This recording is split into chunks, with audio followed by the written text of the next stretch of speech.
Welcome to ডিমাস 365। আমরা আজকে আবারও বিভিন্ন পরীক্ষার জন্য জিএস পেপার বা জেনারেল নলেজ থেকে গুরুত্বপূর্ণ কিছু এমসিকিউ পড়াবো এবং তোমরা অবশ্যই ভিডিওটি দেখবে এবং অবশ্যই যারা এখনো সাবস্ক্রাইব করোনি তারা অবশ্যই ভিডিওটি সাবস্ক্রাইব করে রেখো। তো দেখো, ১ নম্বর প্রশ্ন দেখো, পলাশীর যুদ্ধ সংগঠিত হয় কোন সালে? তাহলে কত? 1757, 1764, 1773 না তোমার 1784? তাহলে এখানে তোমার পলাশী যুদ্ধ হয় কত সালে বলো? 1757 সালে। অপশন নাম্বার এ তোমার সঠিক হবে। এবং দেখো, এই যে তোমার পলাশী যুদ্ধ, এই পলাশী যুদ্ধ দুজনের মধ্যে হয়। কার কার মধ্যে বলো তো? তোমার দুজনের মধ্যে হয়। একটা হয় তোমার, কে ছিল একটা? তোমার সিরাজ উদ্দৌলা। সিরাজ উদ্দৌলা। তাহলে এক নম্বর ছিল কি? সিরাজ উদ্দৌলা। এবং দেখো, এর সঙ্গে ছিল ব্রিটিশ আর্মি। এর সঙ্গে ছিল ব্রিটিশ আর্মি, মনে রাখবে, ব্রিটিশ আর্মি বা ব্রিটিশ সেনা। এবং এই যে ব্রিটিশ সেনা, এই ব্রিটিশ সেনার অধীনে যিনি ছিলেন, অর্থাৎ যিনি লিড করছিলেন, মানে যে নেতৃত্ব দিচ্ছিলেন, তিনি হলেন রবার্ট ক্লাইভ। তিনি হলেন, মনে রাখবে, রবার্ট ক্লাইভ।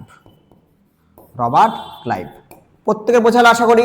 তাহলে পলাশীর যুদ্ধ হয় 1757 সালে। কার কার মধ্যে? আমরা বলবো সিরাজ উদ্দৌলা এবং ব্রিটিশ আর্মি। যে ব্রিটিশ আর্মি নেতৃত্ব দিচ্ছিলেন তিনি হলেন রবার্ট ক্লাইভ। এবার দেখো, এই যে 1764 সাল, এই সালটি কিন্তু খুব গুরুত্বপূর্ণ। 1764 সাল, এই সালে কি হয় বলতো? কোন যুদ্ধ হয়? বক্সারের যুদ্ধ হয়। বক্সার। 1764 সালে হয় কিন্তু বক্সারের যুদ্ধ, খুবই ইম্পর্টেন্ট, মনে থাকবে। এবং দেখো, এই যে বক্সারের যুদ্ধ, এই বক্সারের যুদ্ধ কার কার মধ্যে হয়? মনে রাখবে, একদিকে ছিল ব্রিটিশ আর্মি, একদিকে ছিল ব্রিটিশ আর্মি, একদিকে ব্রিটিশ আর্মি, এবং অপরদিকে মনে রাখবে, এবং ভার্সেস, ভার্সেস দেখো, অপরদিকে তোমার থাকবে কে কে বলো? মীর কাসিম। মীর কাসিম। অপরদিকে ছিলেন মীর কাসিম। তার সঙ্গে ছিলেন মুঘল সম্রাট শাহ আলম টু। মুঘল সম্রাট শাহ আলম টু, আলম টু বা দ্বিতীয় শাহ আলম। এবং তার সঙ্গে ছিলেন সুজাউদ্দৌলা। তার সঙ্গে ছিলেন সুজাউদ্দৌলা। সুজাউদ্দৌলা। ঠিক আছে, তাহলে অবশ্যই মনে রাখবে সালটি, যে 1764 সাল বক্সারের যুদ্ধ হয়, যেখানে ব্রিটিশ আর্মি একদিকে এবং অপরদিকে মীর কাসিম, মুঘল সম্রাট শাহ আলম টু বা দ্বিতীয় শাহ আলম এবং কি বলতো সুজাউদ্দৌলা, এদের মধ্যে যুদ্ধটি হয়। এরপর দেখো, এই যে 1773 সাল, এটা কেন গুরুত্বপূর্ণ বলতো? 1773 সাল গুরুত্বপূর্ণ কারণ এই সালে রেগুলেটিং অ্যাক্ট নিয়ে আসা হয়। Regulating act. Regulating act. ঠিক আছে প্রত্যেকের? তাহলে এই সালে কিন্তু রেগুলেটিং অ্যাক্ট শুরু করা হয় বা লাগু করা হয়। তো এই হলো তোমাদের ইম্পর্টেন্ট কিছু প্রশ্ন, তোমরা অবশ্যই এগুলো দেখে রেখো। চলো পরের প্রশ্ন দেখি আমরা, নাম্বার 2 দেখি আমরা। দ্বৈত শাসন ব্যবস্থা প্রবর্তন করেন কে? Warren Hastings, Robert Clive, Cornwallis না তোমার ডালহৌসি? তাহলে দ্বৈত শাসন ব্যবস্থা এটি প্রবর্তন করেন, অপশন নাম্বার বি হবে সঠিক, রবার্ট ক্লাইভ। বোঝার পর থেকে রবার্ট ক্লাইভ কিন্তু এই দ্বৈত শাসন ব্যবস্থা চালু করেন। এবং কোথায় বলতো? বাংলায়। আমাদের বেঙ্গলে কিন্তু এই দ্বৈত শাসন ব্যবস্থা চালু করা হয়। এবং তোমরা প্রত্যেকে মনে রাখবে যে এটি তোমার কত সালে বলতো? 1765 সালে। 1765 সালে কিন্তু এই দ্বৈত শাসন ব্যবস্থা লাগু করা হয়। ঠিক আছে, চলো পরের প্রশ্ন দেখি আমরা, নাম্বার 3 দেখি আমরা।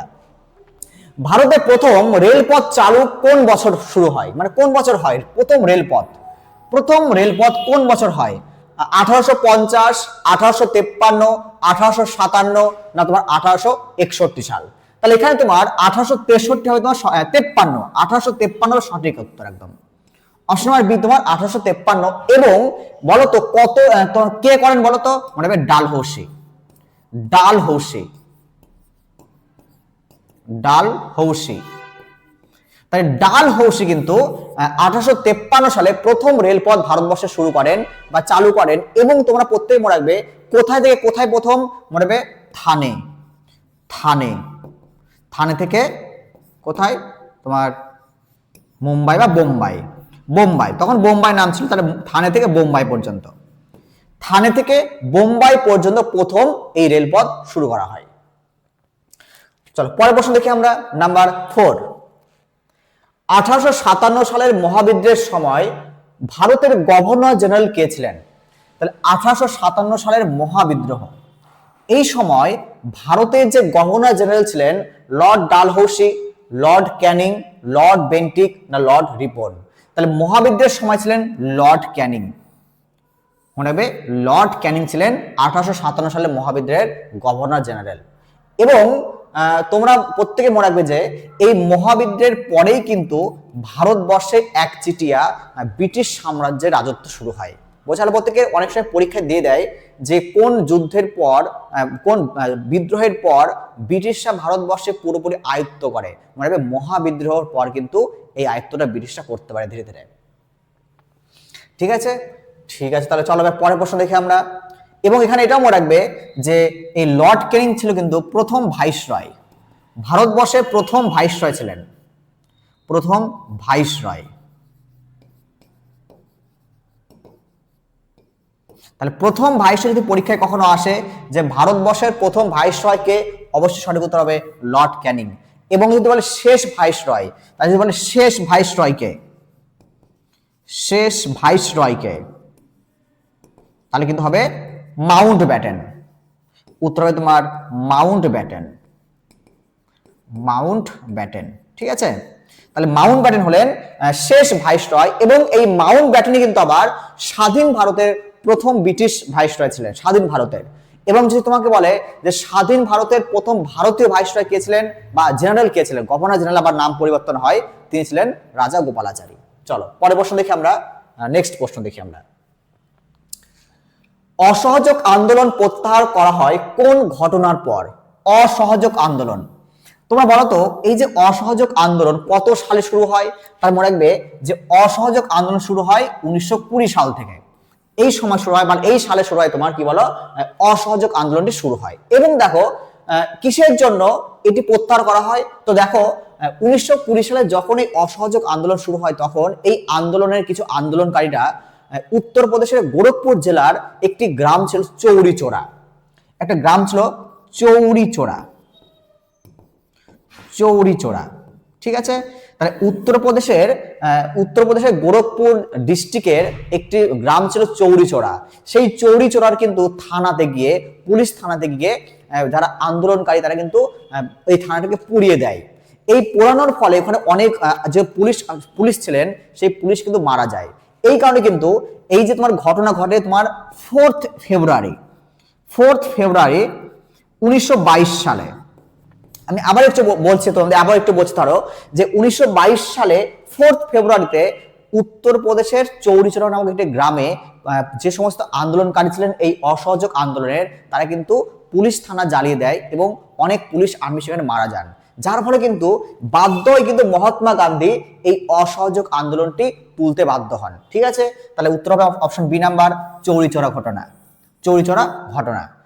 মাথায় প্রত্যেকের। চলো পরের প্রশ্ন দেখি আমরা।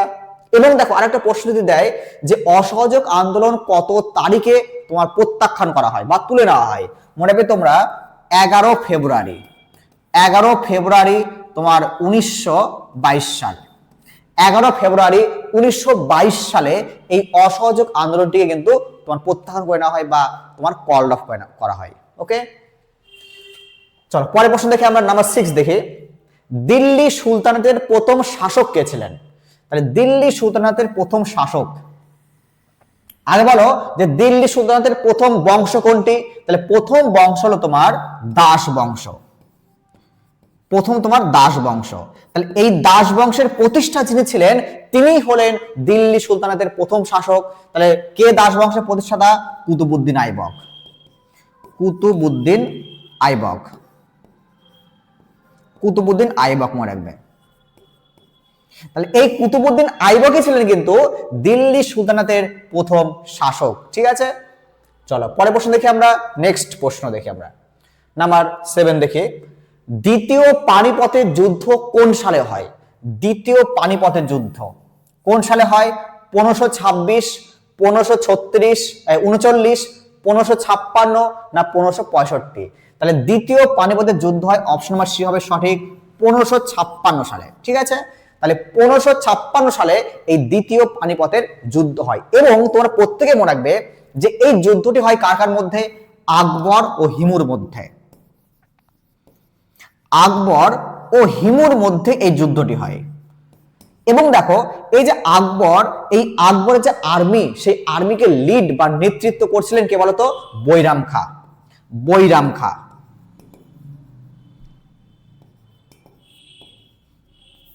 বৈরাম খাঁ।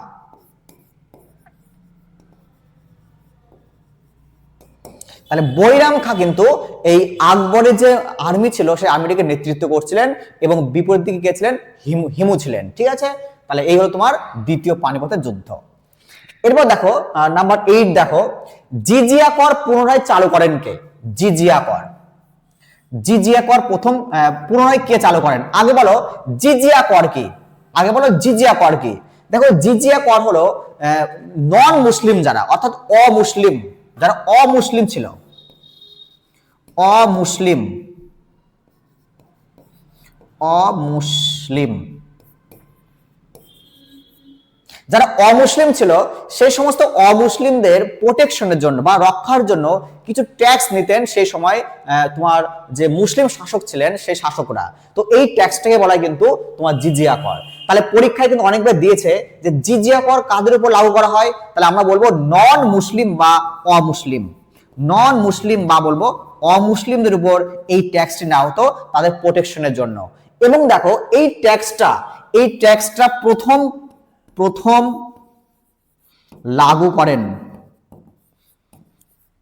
লাগু করেন তিনি হলেন, মনে রাখবে কি বলতো? কুতুবউদ্দিন আইবক। কুতুবউদ্দিন আইবক। তাহলে কুতুবউদ্দিন আইবক কিন্তু প্রথম এই জিজিয়া করটি লাগু করেন। এবং তোমরা প্রত্যেকে মনে রাখবে যে এরপরে কিন্তু এই জিজিয়া করকে ব্যান করে দেওয়া হয়, মানে তোমার অ্যাবলিশ করে দেওয়া হয়, বন্ধ করে দেওয়া হয়। সেটা কে করেন বলতো? তাহলে বন্ধ করেন আকবর। এটাকে ব্যান্ড বা বন্ধ করেন আকবর। আকবরটা কিন্তু বন্ধ করে দেন এবং পুনরায় ঔরঙ্গজেব কিন্তু এটাকে তোমার চালু করেন। ঠিক আছে, তাহলে অনেকগুলো শিখলাম আমরা যে জিজিয়া কর অমুসলিম বা নন মুসলিমদের উপর নেওয়া হয় তাদের প্রোটেকশনের জন্য। এই ট্যাক্সটি বা এই জিজিয়া কর প্রথম চালু করেন বা লাগু করেন কুতুবউদ্দিন আইবক। এরপরে আকবর এটি কি করেন? ব্যান করে দেন এবং পুনরায় কিন্তু ঔরঙ্গজেব এটিকে তোমার চালু করেন। ঠিক আছে, চলো পরের প্রশ্ন দেখি আমরা, নাম্বার 9।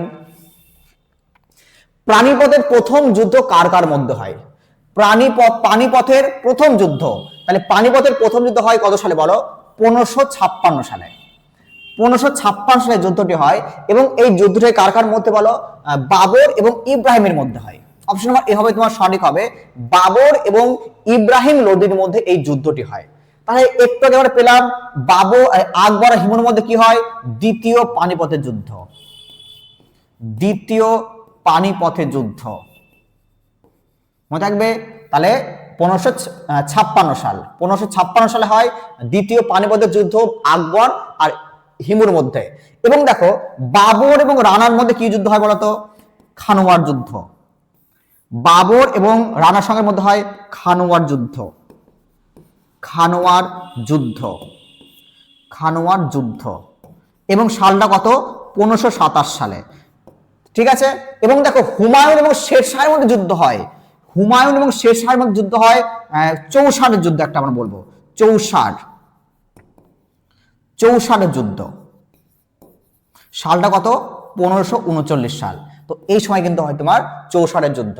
তাহলে এই হলো তোমাদের ইম্পর্টেন্ট কিছু টপিক, প্রত্যেক মনে রাখবে। তাহলে পানিপথের প্রথম যুদ্ধ হয় 1556 সালে বাবর এবং ইব্রাহিম লোদির মধ্যে। দ্বিতীয় যুদ্ধ হয় 1556 সালে আকবর এবং তোমার হিমুর মধ্যে। তারপর খানোয়ার যুদ্ধ হয় বাবর এবং রানা সংঘের মধ্যে 1527 সালে।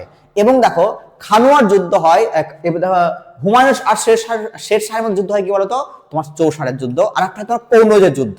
ঠিক আছে, চলো পরের প্রশ্ন দেখে আমরা, নাম্বার 10। আইন-ই-আকবরী গ্রন্থটির রচয়িতাকে? আইন-ই-আকবরী, তাহলে এর কিন্তু কি দিয়েছেন? বাদাউনি আবুল ফজল, ফিরিস্তা, না তোমার আমির খসরু? তাহলে সঠিক উত্তর হবে তোমার আবুল ফজল। আবুল ফজল সঠিক উত্তর হবে অপশন নাম্বার বি। নেক্সট প্রশ্ন দেখো, নাম্বার 11 দেখো, দক্ষিণ ভারতের দীর্ঘতম নদী কোনটি? দক্ষিণ ভারত দিয়েছে কিন্তু, গঙ্গা, ব্রহ্মপুত্র, গোদাবরী, না তোমার নর্মদা? তাহলে এখানে দেখো সঠিক উত্তর হবে অপশন নাম্বার সি, গোদাবরী।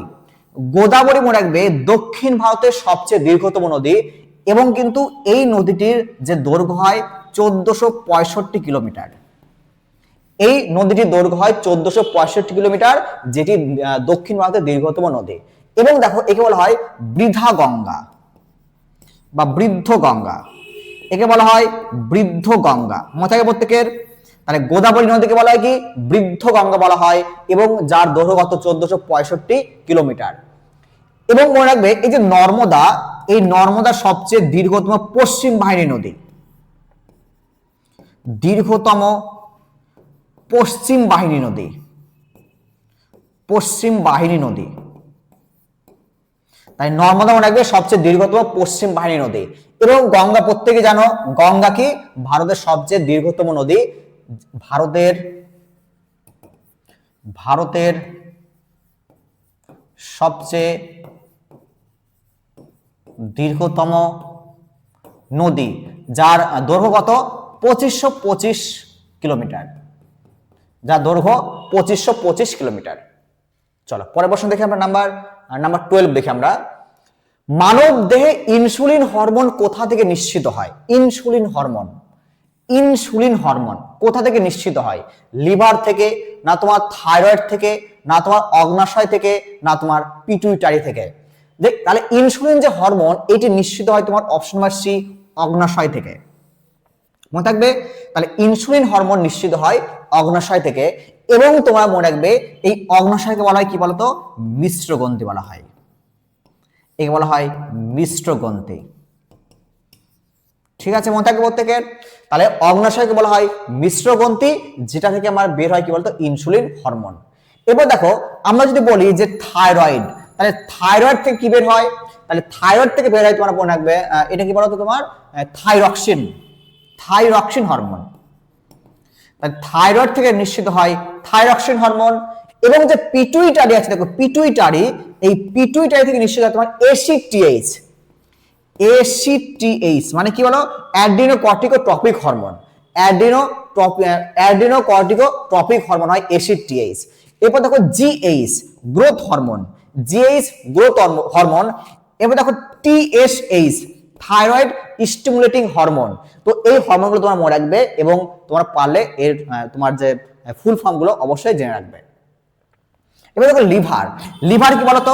আমাদের শরীরের সবচেয়ে বৃহত্তম গ্রন্থি, সবচেয়ে বৃহত্তম গ্রন্থি আমার লিভার, বৃহত্তম গ্রন্থি লিভার, লক্ষ্য রাখবে।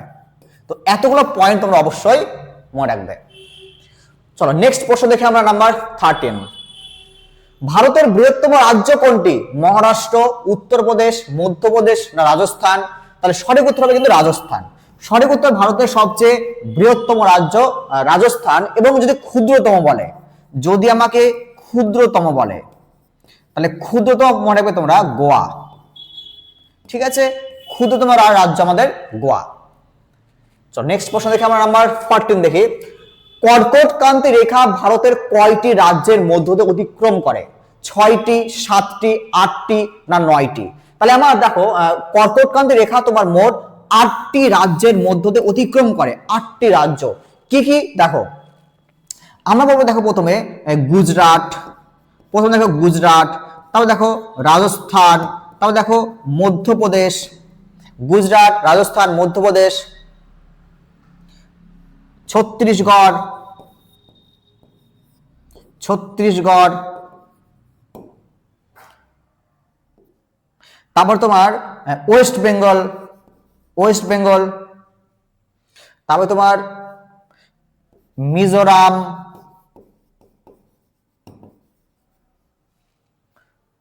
ত্রিপুরা,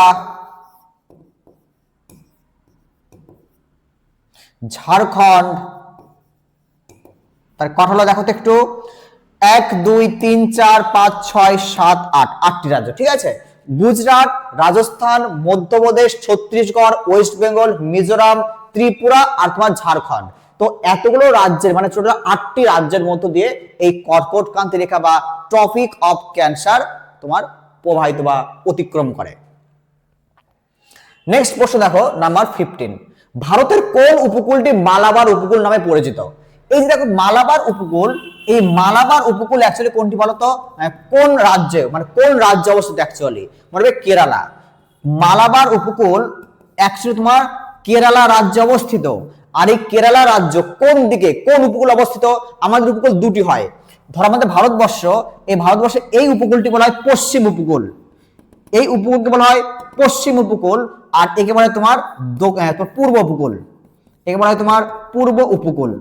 তাহলে দেখো কেরালা কোন দিকে? এইখানে কেরালা রাজ্য, তাহলে এটা কোন উপকূল বলো?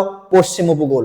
তার সঠিক উত্তর হবে তোমার পশ্চিম উপকূলে কিন্তু অবস্থিত ভারতের যে মালাবার উপকূল সেটি। নেক্সট প্রশ্ন দেখো নাম্বার 16, দেখো কোনটি অপারেটিং সিস্টেম নয়? উইন্ডোজ, হ্যাঁ অপারেটিং সিস্টেম উইন্ডোজ। লিনাক্স অবশ্যই অপারেটিং সিস্টেম।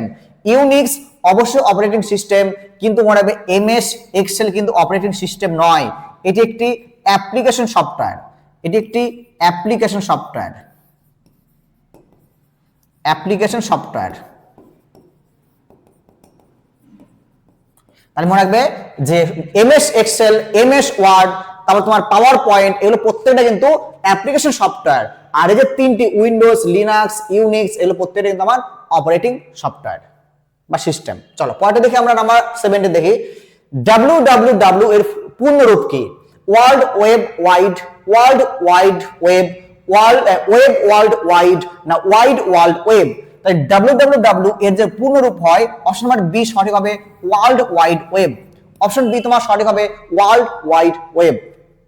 নেক্সট প্রশ্ন দেখো নাম্বার, নিচের কোনটি ইনপুট ডিভাইস? ইনপুট মনিটর না, মনিটর কিন্তু আউটপুট, মনিটর কিন্তু আউটপুট ডিভাইস মনে রাখবে। মানে সিপিইউ থেকে যেগুলো আমরা বাইরে বের করি সেই প্রত্যেকটা কিন্তু হবে তোমার আউটপুট ডিভাইস। তাহলে মনিটর আউটপুট ডিভাইস, প্রিন্টার এটাও output device, output device, plotter এটাও আউটপুট ডিভাইস, আউটপুট ডিভাইস। কিন্তু কিবোর্ড, কারণ দেখো কিবোর্ডে আমরা যা টাইপ করি না কেন আমরা মনিটরে দেখতে পাই, আমরা কিবোর্ডের মাধ্যমে, মাউসের মাধ্যমে আমরা কিন্তু ইনপুট প্রোভাইড করি, ইনপুট প্রোভাইড করি। তাহলে কিবোর্ড একটা কি বলো? তাহলে কিবোর্ড একটা তোমার ইনপুট ডিভাইস। নেক্সট প্রশ্ন দেখো, এমএস ওয়ার্ড কোন ধরনের সফটওয়্যার? একটু আগে বলা হলো যে MS Word, MS PowerPoint, তোমার এক্সেল, এগুলো প্রত্যেকটা কি বলো? Application software. এই প্রত্যেকটা মনে রাখবে application software. Option number C তোমার সঠিক হবে application software.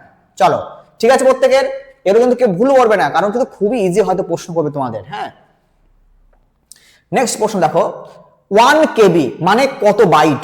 100 byte, 512 byte, 1024 byte না তোমার 2048 বাইট?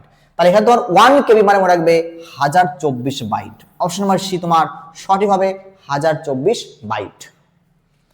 নেক্সট প্রশ্ন দেখো, ভারতের সংবিধান কার্যকরী হয় কোন তারিখে? 15 আগস্ট 1947, 26 জানুয়ারি 1950, 26 নভেম্বর 1949 না 2 অক্টোবর 1950-তে? তাহলে এখানে তোমার ভারতের সংবিধান কার্যকরী হয় 26 জানুয়ারি 1950 সালে, 26 জানুয়ারি 1950 সালে। এবং দেখো অনেকে ভাববে যে স্যার 26 নভেম্বর 1949 নয় কেন? দেখো 26 নভেম্বর 1949-এ এটা গ্রহণ করা হয়, মনে রাখবে পার্লামেন্ট দ্বারা গ্রহণ করা হয়, মনে থাকবে গ্রহণ করা হয়। যদি বলে তোমাকে যে ভারতের সংবিধান কত তারিখে গ্রহণ করা হয় বা অ্যাডপ্ট করা হয়, আমরা বলবো 26 নভেম্বর 1949, কিন্তু এটা অ্যাকচুয়ালি কিন্তু ফোর্স হয় বা তোমার কার্যকরী হয় কিন্তু 1950-এর কত বলো? 26 জানুয়ারি। নেক্সট প্রশ্ন দেখো নাম্বার 22, ভারতের রাষ্ট্রপ্রধানকে? ভারতের রাষ্ট্রপ্রধান একজনই কিন্তু কি বলো? প্রধানমন্ত্রী না মুখ্য বিচারপতি না উপরাষ্ট্রপতি না তার রাষ্ট্রপতি হবে? মানে আমাদের কিন্তু রাষ্ট্রপ্রধান সর্বদা রাষ্ট্রপতি, ইন্টিগ্রাল পার্ট অফ পার্লামেন্ট।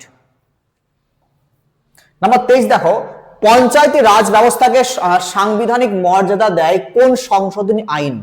42তম, 44তম, 73তম, না তোমার 86তম? তাহলে মনে হবে পঞ্চায়েতি রাজ ব্যবস্থা এটি সাংবিধানিক মর্যাদা পায় 73তম সংশোধনী আইন দ্বারা। 73তম সংশোধনী আইন দ্বারা।